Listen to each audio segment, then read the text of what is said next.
কেউ জানে না আমার কেন এমন হলো,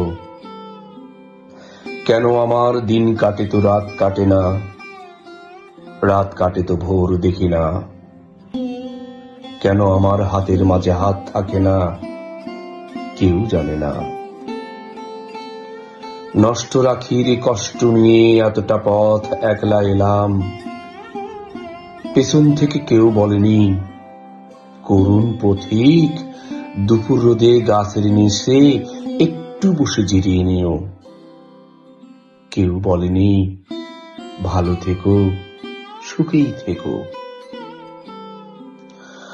যুগল চোখে জলের ভাষায় আসার সময় কেউ বলেনি মাথার কসম আবার এসো।